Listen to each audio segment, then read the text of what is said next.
All right, next we have a virtual rapid-fire presentation talking about the novel use of Trans-Carotid Revascularisation system for brachiocephalic vascular interventions by Dr. Viraj Pandit from University of Oklahoma in Tulsa.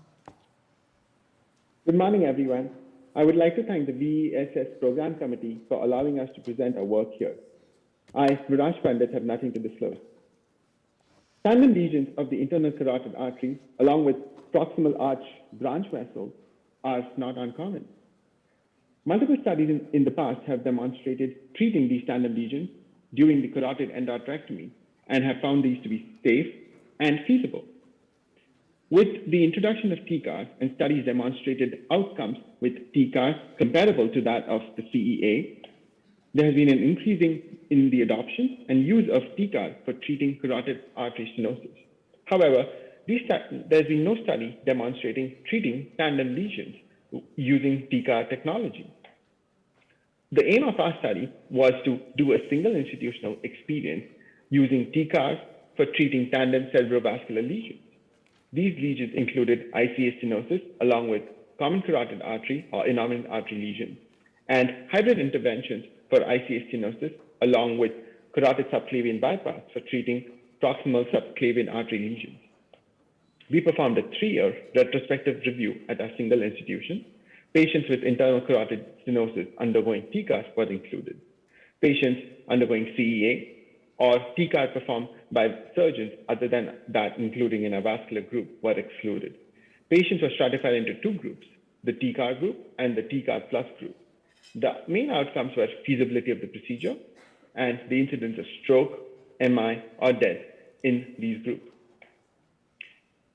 For the setup, we used the standard TCAR setup. For cases with subclavian artery lesions, the carotid subclavian bypass was performed with neuromonitoring, and then either the bypass graft, which was usually Dacron, or the common carotid artery was assessed for performing TCAR. In patients with common carotid artery proximal and innominate artery lesions, we first performed retrograde access and stenting of these lesions using passive reversal of flow, and then the TCAR was performed in the standard fashion. Moving on to our results. We had a total of 94 patients that were included in the study. 10 of these patients were in the TCAR plus group. In these patients, 5 patients had TCAR along with carotid subclavian bypass. 1 patient had a TCAR with innominate artery intervention, and 4 patients had TCAR along with common carotid artery intervention. When we compared our outcomes between the 2 groups, about 49% of our patients in the TCAR group were symptomatic, while 10% of the patients in the TCAR plus group were symptomatic. Operative time, as expected, was longer in the TCAR plus group. There was no stroke or MI recorded in the TCAR plus group, while 1% of stroke, that is 1 patient in the TCAR group over the study period. This is an example of the cases that we performed.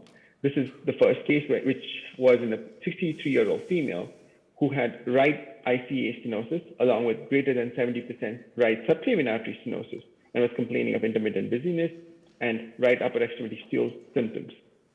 This patient underwent a carotid subclavian bypass followed by the TCAR as illustrated in the figure.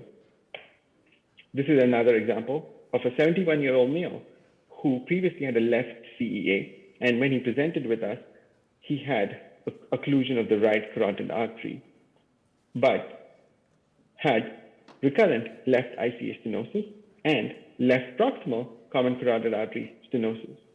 This patient, in the figure on the left, demonstrates retrograde stenting of the common carotid artery lesion, followed by the stenting of the ICA stenosis in a standard TCAR way. In conclusion, concomitant cerebrovascular stenotic lesions occur in about 10% of our patients. Treatment of tandem lesions had equivalent outcome compared to patients undergoing treatment for only ICA disease.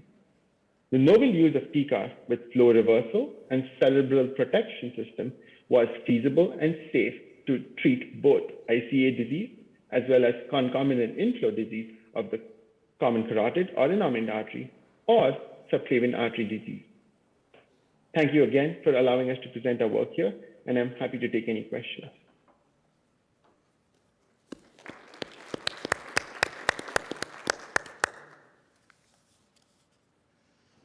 Thank you, Dr. Panit. I do have a question. In one of your slides, you mentioned that for those patients that had TCAR plus graphene TCAR plus glue, only 10% of them were symptomatic, right? So what were kind of the criteria and decision to treat these patients? Just sort of like anatomical and degree of stenosis, or what was? Good morning. Thank you for the question. So those patients were symptomatic for their other lesions, say in terms of the carotid subclavian, they were symptomatic for the subclavian stenosis. Although the ICA was asymptomatic, the degree of stenosis was greater than 80% in all these patients. Okay. All right. Thank you so much. Thank you.